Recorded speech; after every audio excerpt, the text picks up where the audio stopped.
So we have some brand new survey data from Sutherland Institute that is really trying to help answer what do voters actually want when it comes to these kinds of things. So I want to share some of these findings and ask you both to respond to them, and then see how do we sort of acknowledge these preferences as stated by voters in survey data with what the Constitution says, what the law says. So here's what we found. Again, this is a statewide survey of Utah voters. I'm just going to read from this. We'll include the link to this new article in the show notes as well. Voters clearly believe that those they elect, not judges, should decide congressional district boundaries.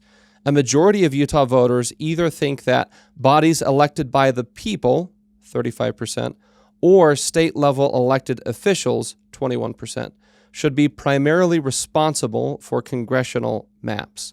By comparison, only 8% of Utah voters believe judges should be choosing maps. And I want to share also on the legislature specifically that when respondents were asked directly, should the legislature have a role in redrawing district maps, 60% of Utah voters said yes, the legislature should have some role. 40% said no, the legislature should have no role. I'll leave to statisticians smarter than I to figure out how those two things align or don't align. Just for our audience, sometimes the way survey questions are asked, public perception about different terms can impact results at times, but it still gives you a sense that there's an overwhelming majority of folks, regardless of how you ask the question, says, yeah, the legislature is the entity that should be involved with this. And then lastly, of the people who said, yes, the legislature should have a role on redistricting, of those, 45% believe that legislators should pick from maps approved by a commission. 40% believe legislators should set district boundaries with an advisory commission to assist. And 15% believe that the legislature should have sole decision-making authority. So I kind of throw that all at both of you, and I would just love to hear your response. Taylor, let's maybe start with you, because you've worked at the center of this, again, as you've talked about trying to make our election process better, increase participation. When you hear those survey results about what Utah voters think and want out of the process, what strikes you? A couple takeaways. The first thing that strikes me is that very clearly, a vast majority of Utah voters do believe that their elected officials should be the ones drawing maps. Of course, as we talked about last segment, that is what the Utah Constitution says. The Utah Constitution gives the sole authority to draw maps to the Utah legislature. The other thing that really strikes me, Nick, is just what you mentioned, kind of how questions are asked, public opinion. I will say that the Utah legislature has taken a beating in the press.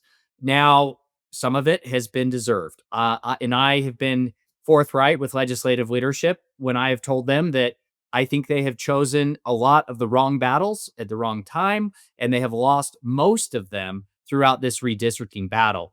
I think the legislature has been unnecessarily antagonistic at some points during this redistricting fight. And I think that has generated some very negative perceptions in the press and amongst the public.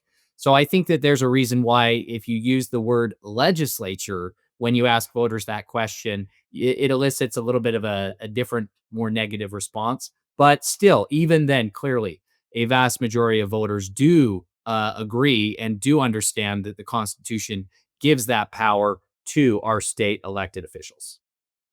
Bill, what are your thoughts? I mean, especially looking at it through the lens of your expertise of there are things that the Constitution says that the language is pretty clear. The legislature shall draw the boundaries. But when you hear kind of that breakdown of even just what voters think, this is just asking them, what's your preference? Do the two things seem aligned? Is there some education that needs to happen as far as what voters might think is ideal versus constitutional language, or does it speak to the need for any other reforms?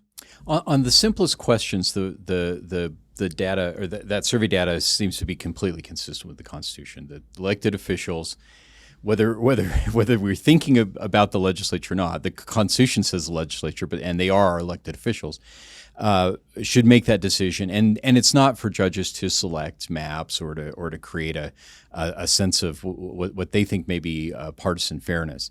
So I think that's a really good sign when there's an alignment between what voters want and the constitutional principles involved, then we avoid a crisis. So I think that's really positive. I think it would. I love what Taylor said. I think that it's really helpful to just maybe push a little bit about, well, what does that mean? And then to think again about why we want that. I mean, we want it because I want to be able to go a couple blocks over where my state legislator lives and say, maybe not to his house, poor guy, but to communicate with him in some way. Here's what I'm concerned about. Here's what I see, and to be responsive rather than a convoluted system where the representatives of the people are completely cut out of the process and they just wait for someone else, either a highly motivated group or a highly motivated group going to court, make those decisions. That I think it's good that seems to be off the table for most people. Thanks for watching that clip of Defending Ideas. For the full conversation, click the link in the description and make sure to like and subscribe wherever you get your shows.